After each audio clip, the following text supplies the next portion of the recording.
تاریخ بھری ہوئی ہے کہ مسلمانوں کی لیڈرشپ نے اس بات کا اہتمام کیا. اور یہاں فاطمہ جناح کا ذکر ہوا. میں آپ سے بتاؤں، قائد اعظم محمد علی جناح نے رتن بائی پیٹی ڈنشاو سے شادی کی اور ہر جگہ ان کو ساتھ لے جاتے تھے، ہر جگہ. بلکہ ایک واقعہ تو لکھنؤ کا ہے کہ جہاں پر قائد اعظم محمد علی جناح اور رتن بائی، جن کا نام پھر مریم رکھا گیا، مریم بی بی اتری اور رتن بائی اندر جلسے گاہ کے اندر گئیں اور قائد اعظم گاڑی میں کچھ کاغذات جمع کر رہے تھے، بیٹھے رہے. تو جلسے گاہ سے وہ واپس آئیں، انہوں نے کہا جی مجھے اندر جانے نہیں دے رہے. تو محمد علی جناح صاحب نے، جو فاؤنڈر آف پاکستان، انہوں نے اپنی جیب سے کارڈ نکالا جو اپنا ان کا انویٹیشن کارڈ تھا. انہوں نے کہا یہ تم لے کر جاؤ، اور تم اندر نہیں جاؤ گی تو میں بھی نہیں جاؤں گا. اچھا، یہ کتنی پرانی بات ہے، مگر اہتمام اس بات کا کیا گیا.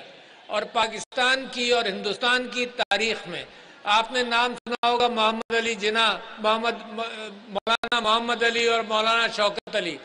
ان کی والدہ بی اماں کی بڑی قدر و منزلت تھی، اور سارے سیاسی ماحول کے اندر ان کا بھی رول تھا.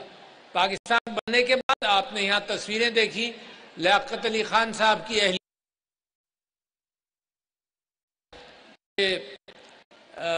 میرے گھر تشریف لاتی تھیں اور میری والدہ کے ساتھ مل کر کام بھی کرتی تھیں.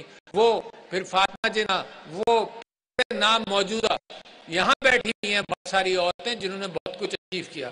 تو میں سمجھتا ہوں کہ وہاں سے سلسلہ ہم شروع کرتے ہیں کہ ہماری تاریخ کیا ہے.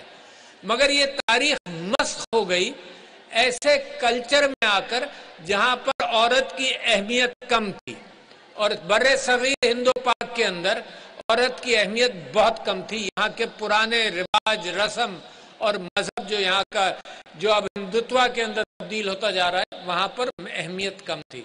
اور کچھ لوگوں نے وہ رواج اختیار کر لیے اور پیچھے چلے گی، عورت کا کوئی مقام نہیں ہے، عورت کاروبار کرے گی، عورت گھر کے باہر نہیں جائے گی، اور عورت کو وراثت نہیں ملے گی. اچھا، کہاں میرے مذہب کا قانون، کہاں اللہ کا قانون؟ کہ سورہ نور کے اندر اللہ تعالیٰ نے بڑی وضاحت کے ساتھ بیان فرما دیا. اور کس ماحول میں بیان فرمایا؟ اس ماحول میں جہاں عورتوں کی کوئی اہمیت نہیں تھی، لڑکیاں زندہ دفن ہوتی تھیں، وہاں اس ماحول کے اندر قانون آیا کہ جناب عورتوں کی وراثت ہے، اور اللہ کا حکم آیا. میں اس وجہ سے کہہ رہا ہوں کیونکہ یہ ساری جو اپروچ ہے، اس کی مستحکم انداز سے بات جو ہے وہ علماء اکرام کے ساتھ بھی مل کر چلے گی، کیونکہ لوگوں کو پتہ چل جائے کہ ہمارے دین نے عورت کو روکا نہیں ہے، ہمارے دین نے عورت کو آگے بڑھایا ہے.